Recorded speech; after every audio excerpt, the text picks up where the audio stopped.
Hoje o tema da live é um tema que todo mundo tem que saber, todo médico tem que saber, todo estudante de medicina tem que saber, que é o diagnóstico diferencial de dor torácica. Chega um paciente lá no pronto-socorro para você com dor torácica e você tem que fazer o quê? Saber qual é o diagnóstico do cara, para saber se o cara vai morrer ou se o cara tá com uma dorzinha de nada que ele pode ir para casa. E tudo depende de você, ninguém ali da equipe vai poder tomar uma conduta se o médico, você no caso, não fizer o diagnóstico correto, tá? Se você mandar o cara embora para casa, ele pode morrer e você ganhar um processo. Então é um assunto bem crítico mesmo, que a gente tem que ser muito cuidadoso e saber abordar muito bem os diagnósticos diferenciais de dor torácica. Beleza?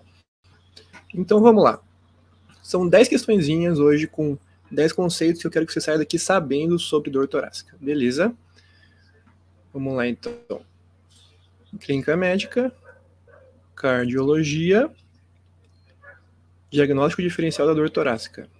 Foi. 1, 2, 3 e já. 1. Essa aqui é a mais clássica. Qual é a causa mais comum de dor torácica? Quem sabe aí? Qual é a causa mais comum de dor torácica? Síndrome coronariana aguda? Doença do refluxo gastroesofágico? Pericardite ou dor na parede torácica? O que vocês acham aí que é a causa mais comum de dor torácica? Você acha que todo mundo quase que chega com dor torácica na emergência tá com uma síndrome coronariana aguda, tá com uma angina instável, tá com um infarto, ou tá com uma doença do refluxo a ponto de causar uma dor torácica do cara chegar, meu Deus, está doendo muito meu peito? Ou uma pericardite, né, que todo mundo aí teve uma infecção viral e depois correu inflamação no pericárdio e tá lá com aquela dor que alivia com a prece maometana, que tem o supra de ACT no ECG, ou dor na parede torácica? Ó, o Vitor já mandou a braba aí, ó, o Vitor Mesquita. Letra D, né, gente? Dor na parede torácica. O que é isso, dor na parede torácica? É aquela dor que a pessoa chega e fala, tô com uma dorzinha bem aqui localizada. Aí você toca naquele lugar que a pessoa fala e ela sente dor. É a mesma dor que ela fala. Você toca ali e fala, é essa dor aqui. Ou seja, é uma dor osteomuscular. É uma dor na costela. Algumas pessoas chamam de osteocondrite. Então, uma dor na costela, na cartilagem, tá? Então, não é uma dor que tem qualquer sinal de alarme. Se você toca e reproduz a palpação, é porque a dor está aqui, ó, externamente na parede torácica, tá bom? Se for um infarto, é lá dentro, nas vísceras. Se você tocar no peito da pessoa, não vai doer, porque dói lá dentro, não reproduz a mesma dor, entendeu? Doença do refluxo no esôfago. Quando você toca aqui, você não está tocando no esôfago, então também não vai ser a mesma dor. É uma dor diferente, uma dor em queimação, uma acidez que sobe. Pericardite também, o pericárdio não está aqui na tua pele, na tua derme, né, no teu osso aqui externamente. Então, se você toca no paciente e essa dor é reproduzida a palpação, você pode ficar tranquilo que é uma dor na parede torácica. E é de longe a principal causa de dor na emergência, tá? Ou também na UBS. Muitos jovens, muito comum, que são a primeira vez que fazem academia na vida, vão lá, pega o supinão, malha o peito lá, você acha o Superman, e daí chega no outro dia, cheio de dor aqui na musculatura, porque óbvio, né, você rasgou o teu músculo carregando peso, estirou todo o sarcômero, criou um monte de microlesão, vai doer pra caramba, aí chega achando que tá infartando. Então, não, é uma dor na parede torácica, você vai lá e toca no músculo do rapaz e tá doendo, tá? Ou alguém, trabalhador, que uma empregada que carregou muito peso, fez um esforço, né, foi buscar uma coisa lá em cima e tem uma distensão muscular, né, ou bateu a costela. Então, dor na parede torácica é a principal causa de dor torácica e você diagnostica ela reproduzindo a palpação, tá bom? Então, esse é o conceito dessa questão aqui. Então, vamos para a próxima. Um paciente com dor lancinante nas costas associada à diferença de pulsos em membros superiores fala a favor do diagnóstico de... Quem aí sabe o que significa uma dor lancinante com diferença de pulsos? Opa, ixi, cliquei sem querer, gente, foi mal, cliquei sem querer, tá? Agora eu acabei já mostrando aqui, desculpa. tá? Essa é clássica dissecção aguda da aorta, tá? Quando fala dor lancinante nas costas, é dissecção aguda da aorta, beleza? Então, o que acontece, né? Ocorre um descolamento da íntima da parede da aorta e entra sangue ali, causando um segundo lúmen, causando uma dor torácica intensa, principalmente nas costas. Vamos lembrar que a aorta, olha a anatomia aí, a aorta é um vaso retroperitoneal, tá? Então, por isso que vai doer mais nas costas, tá bom? E por que dá diferença de pulso, né? Porque principalmente em dissecções da aorta proximal, você pega a divisão diferente da subclávia direita e a subclávia esquerda. Então, você vai ter pulso maior em uma e pulso menor na outra, tá bom? E também, claro, em membros inferiores vai dar diferença também, tá? Outros diagnósticos aqui, né? Aqui já falamos, né, de tamponamento cardíaco não vai dar diferença de pulso, TEP muito menos, né? E o IAM também não, tá? Então, falou em dor lancinante nas costas, lembra que a aorta é retroperitoneal, tá? E diferença de pulso, você tem que lembrar de dissecção da aorta, beleza? Esse é o conceito dessa questão. Então, até agora aprendemos duas causas de dor torácica. Uma, principal causa, dor na parede torácica, reprodutiva palpação. Segunda causa, dissecção da aorta. Dor lancinante nas costas, a aorta retroperitoneal e diferença de pulsos, tá bom? Vamos para a próxima questão. São características da pericardite aguda. Dor ventilatório dependente com alívio com decúbito dorsal e infra de ST difuso. Dor à deglutição, alívio na posição da prece maometana e supradesnivelamento do segmento ST. Dor à deglutição, alívio na posição de prece maometânea e infradesnivelamento do segmento ST. E dor à deglutição, alívio na posição de decúbito ventral e infradesnivelamento do segmento ST. Quem sabe aí o que acontece na dor da pericardite? O que vocês acham que é na pericardite? Porque a pericardite nada mais é que ocorre uma inflamação no pericárdio e um acúmulo de líquido entre as lâminas do pericárdio, tá? Então, vai causar dor por essa fricção e distensão do pericárdio, tá? Você acha que se o paciente deita, vai melhorar? Ou essa prece maometana? O que é prece maometana? Alguém sabe? De prece maometana, eu vou tentar representar assim, é quando o cara se inclina meio que para baixo, assim, ele fica sentado, meio que quase de joelhos, né? E inclina o tronco dele para frente. Isso é a prece maometana. O que acontece? O líquido do pericárdio, acumulado no pericárdio, ele vai todo para frente. Se você coloca o corpo para frente, para onde que vai esse líquido? Para os átrios. Então ele fica comprimindo mais os átrios e deixa os ventrículos livres para bombear o sangue.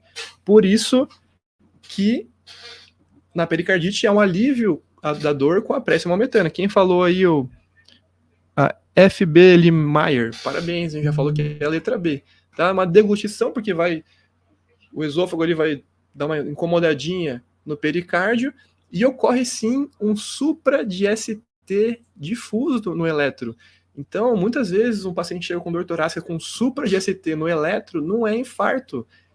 Um supra de ST difuso, principalmente pega de todas as derivações, vai estar com supra de ST praticamente, e uma característica super importante e diferente do infarto, o supra de ST é o feliz, né, o côncavo, não é o convexo, é super sugestivo de pericardite aguda, tá? Aqui tem a explicação para vocês. Pode haver dor à deglutição, a tosse e ventilatório dependente, tá? A alívio na posição ortostática e prece maometana, já que o líquido acumulado no espaço pericárdico deixa de comprimir os ventrículos, como eu falei para vocês, e comprime mais os átrios, tá? E na fase aguda, há um desnivelamento difuso de ST, tá bom? Então, bora lá para a próxima. Então, aprendemos aí 3 diagnósticos até agora. Dor na parede torácica, dissecção da aorta e pericardite, tá? Dor na parede torácica, não é palpação. Dissecção da aorta, dor lancinante nas costas com diferença de pulso.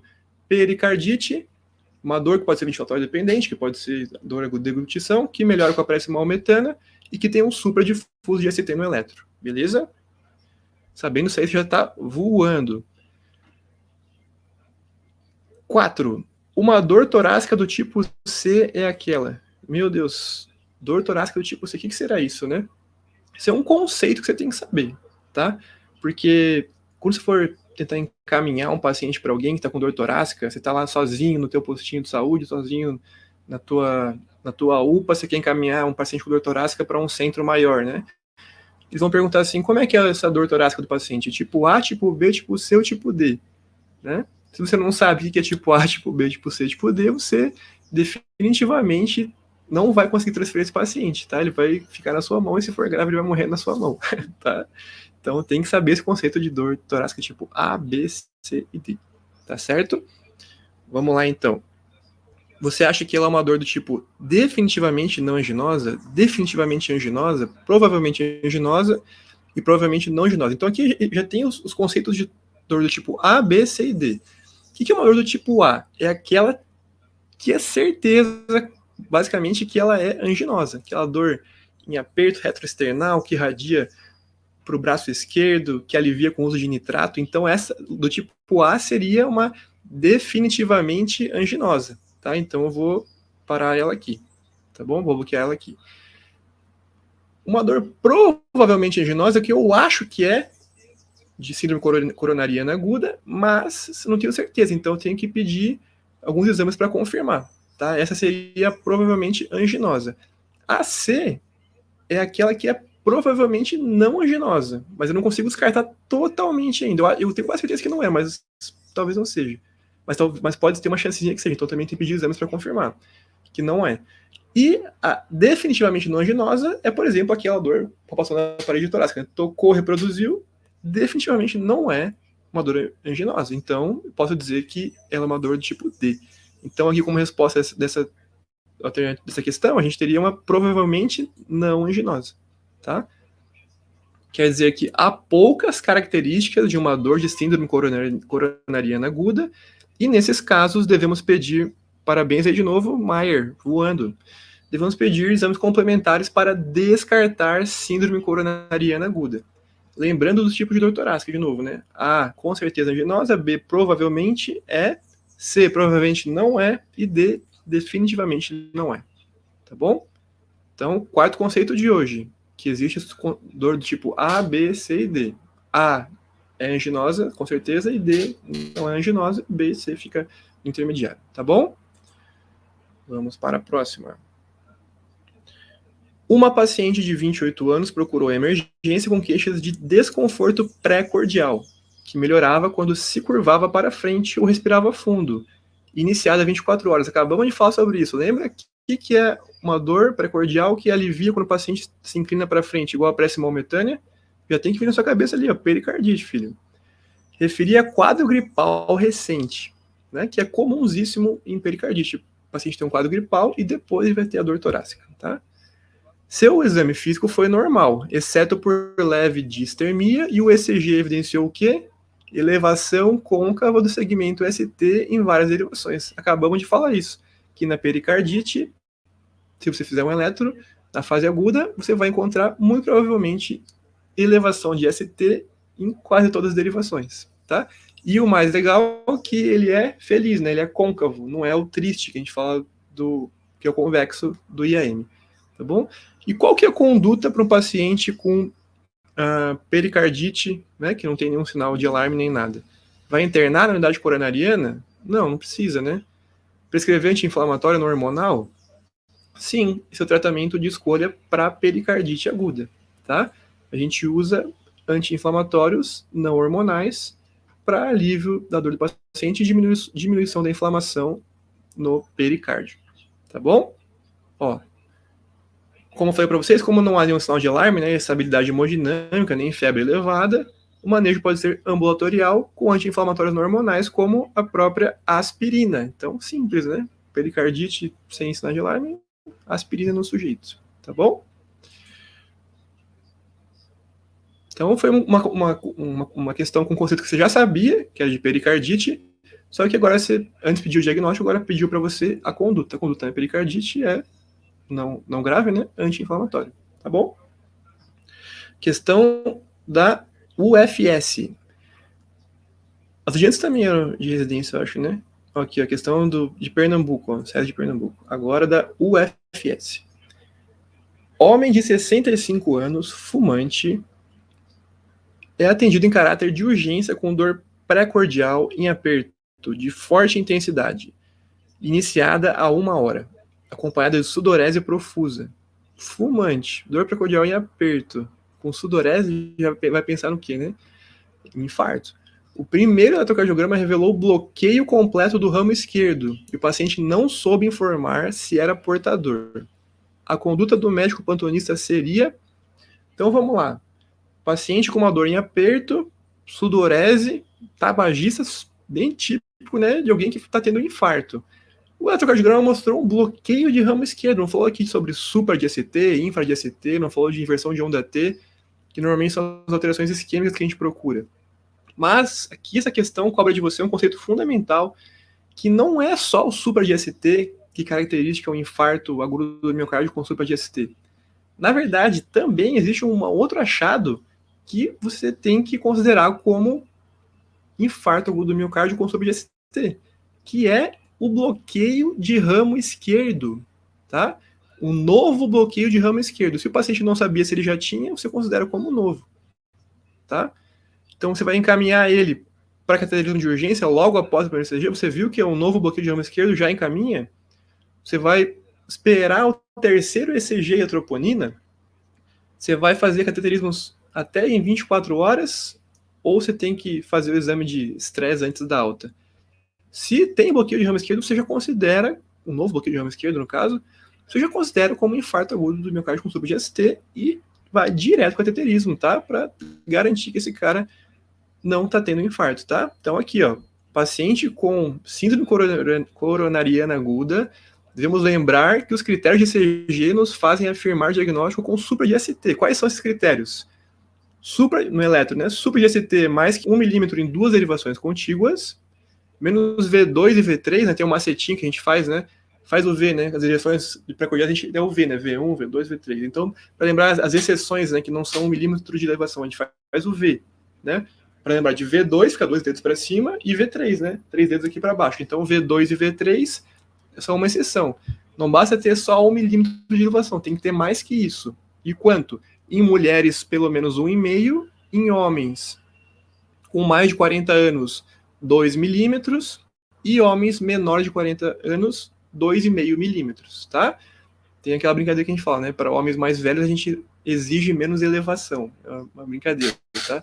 Então, para homens mais velhos, só 2 milímetros. Para homens mais novos, 2,5 milímetros, tá bom?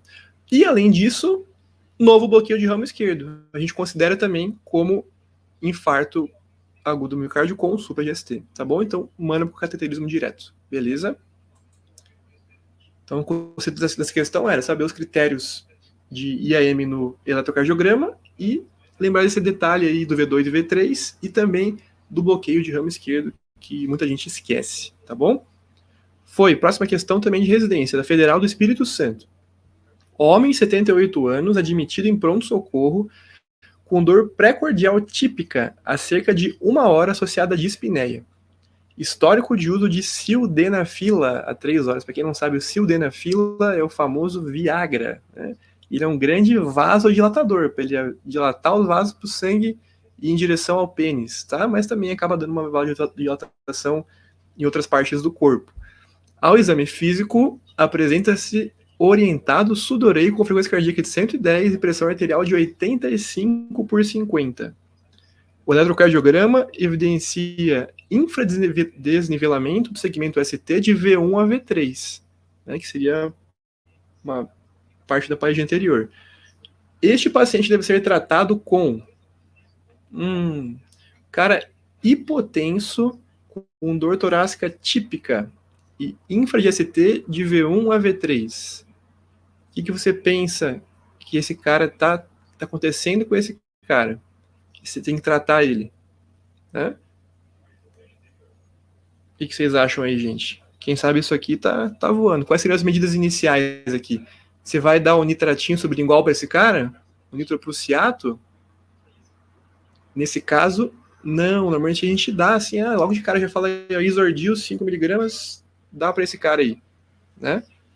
Mas na verdade, não. A gente não é só isso, tá? A gente tem que dar o que para esse cara também? Ou seja, o que não pode dar para esse cara? Não pode dar nada que seja vasodilatador. Por quê? Porque ele tomou o sildenafila. Tem que lembrar disso. Perguntar sempre para homem: você tomou tadalafila ou sildenafila nas últimas 48 horas, né? Principalmente o homem mais velho que precisa dessas coisas. Se ele falou que sim, você não pode dar nada que seja vasodilatador, tá? Porque vai piorar a vasodilatação e vai piorar, consequentemente, o quê? A hipotensão daquele cara, tá bom? Então, não pode dar nitrato. E não pode, pelo prussiato, nem nitrato. Nada que seja vasodilatador, tá bom? E aí, vai dar trombolítico pro cara? O cara tá com infra, né? Se fosse um supra, eu pensaria em dar trombolítico, né? Alteplase, streptokinase. Mas não, é só o quê? Só um infra. Então, medidas iniciais, lembra tem o Monabash lá, né? Que tem que dar AS, clopidogrel, heparina, né? Então, heparina e antiagregante plaquetário, tá? Essa seria a medida inicial para esse paciente. Não vai dar isordil, não vai dar nitrato, porque ele usou o sildenafila. Se usasse tadala também, tadalafila não poderia dar. Então, conceito dessa questão, não pode deixar de perguntar ao paciente se ele tomou tadalafila ou sildenafila, paciente que está com quadro típico de infarto, tá? A gente esquece de perguntar, a gente pergunta o quê? Qual que é a colinha Ctrl+C, Ctrl+V, né? Que a gente tem ali no nosso modelinho que a gente sempre faz, né? Tem alergias? Não. Tem uma doença? Não. Ou sei lá, hipertensão. O que você usa todo dia? O que você usa de medicação? Uso hidroclorotiazida, uso enalapril e uso propanolol. Mas a gente não pergunta. E você usou agora, nas últimas 48 horas, você usou os comprimidinhos, a pílula azul, você usou? Né? Não, ninguém pergunta isso, né?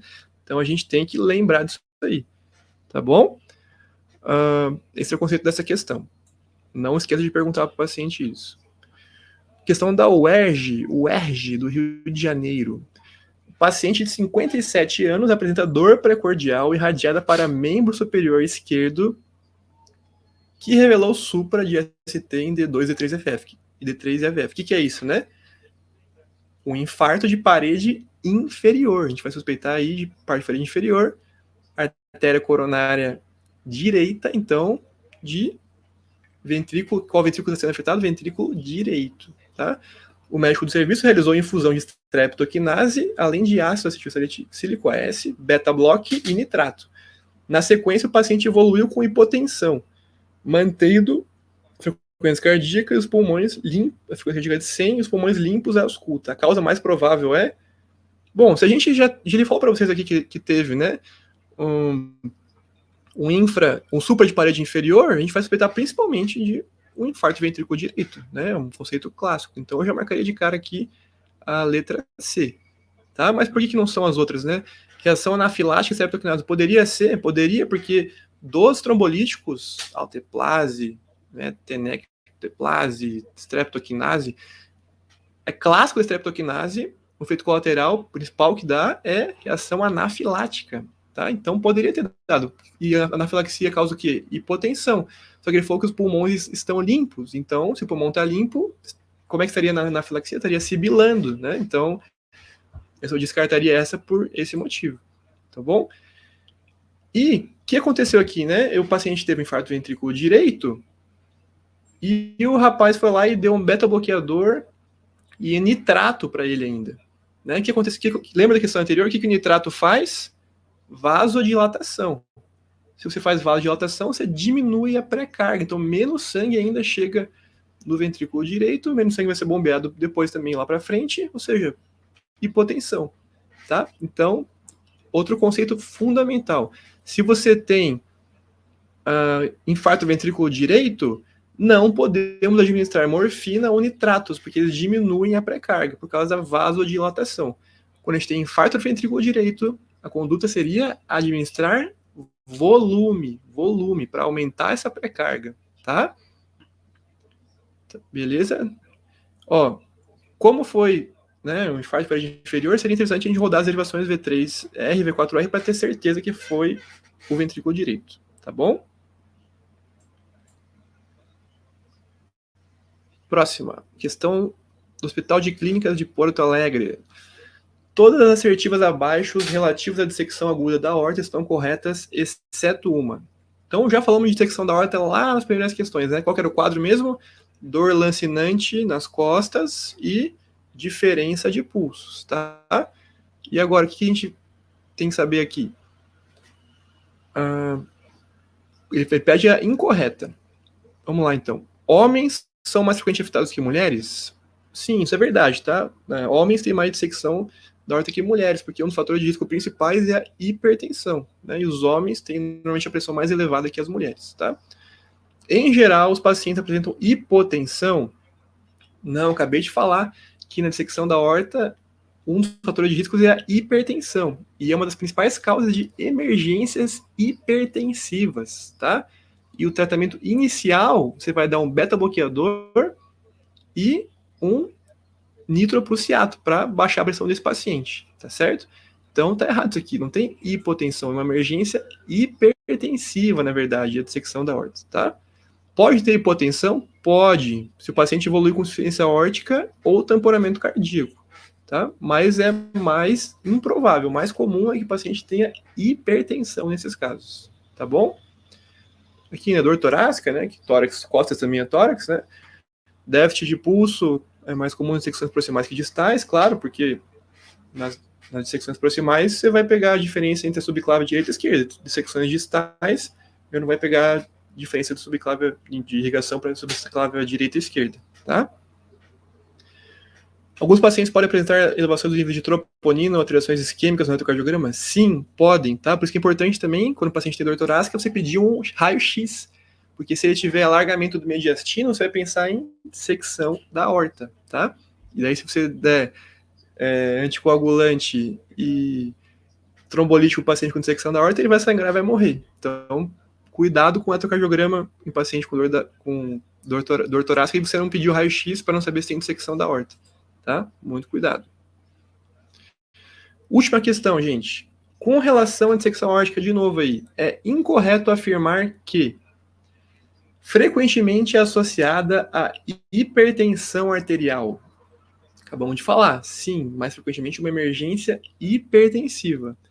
A dissecção aórtica do tipo A é uma emergência cirúrgica.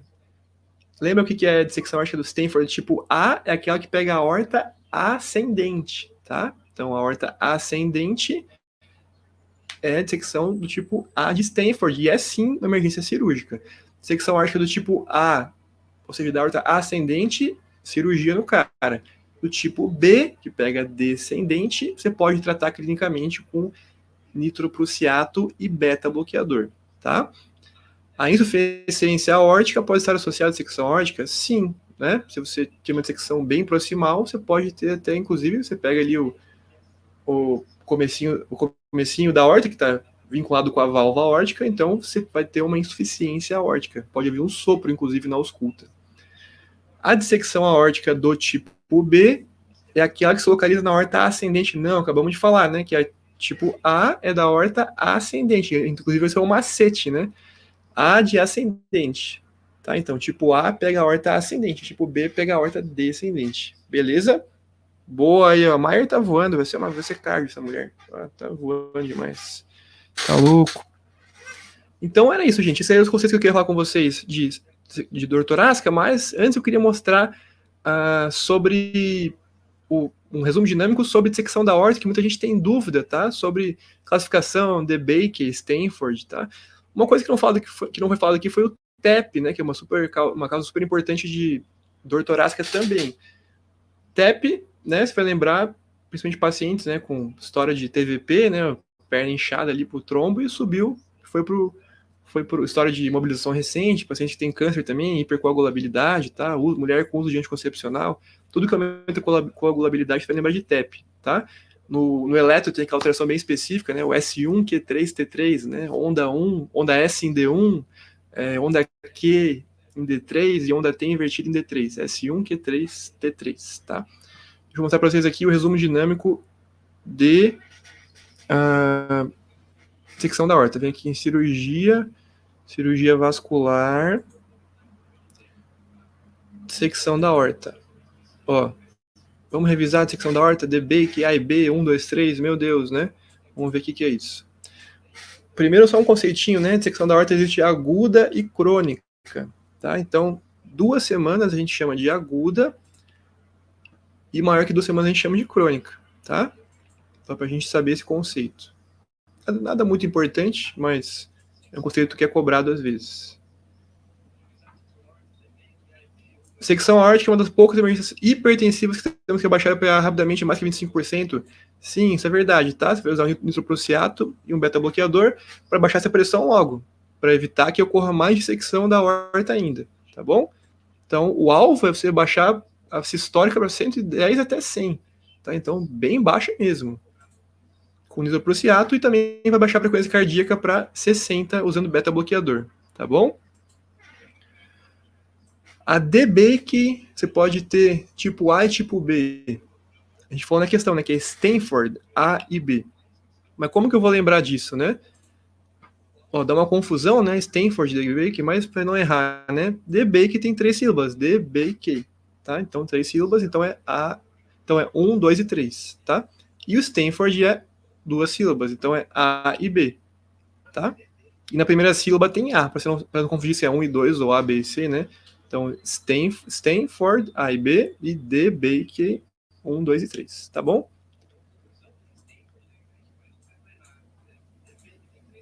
Stanford A significa que a aorta abdominal é afetada necessariamente.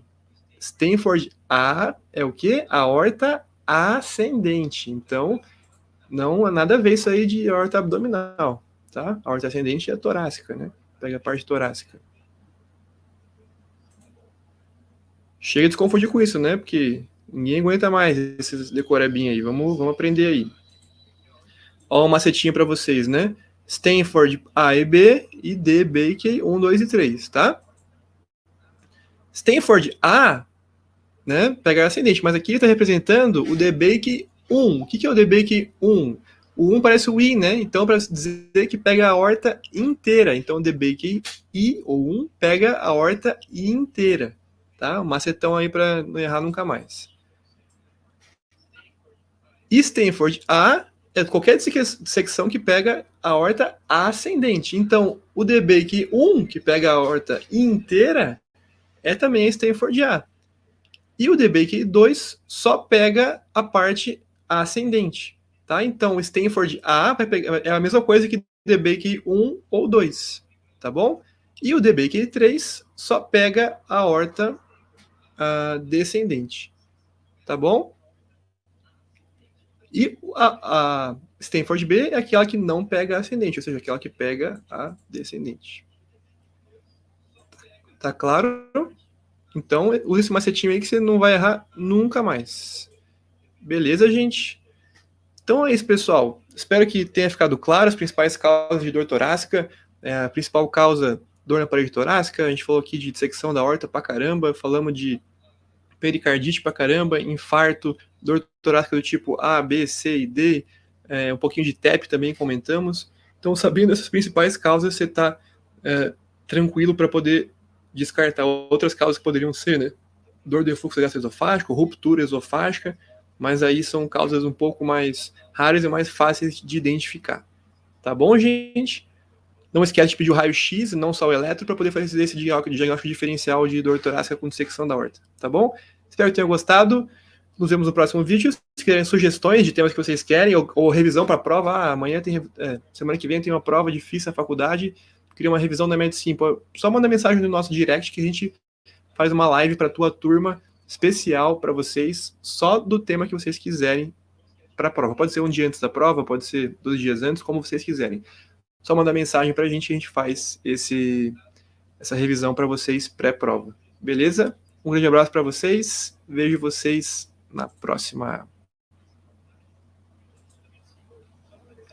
Ó, o Davi perguntou se a aula ficará salva. Vai ficar no YouTube, mas vai ser postada mais além, que ela vai ser editada um pouco, né?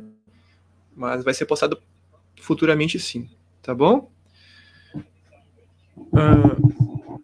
Respondendo no privado, Laís, vamos responder no privado sim. Valeu, Maier, voou aí, ó.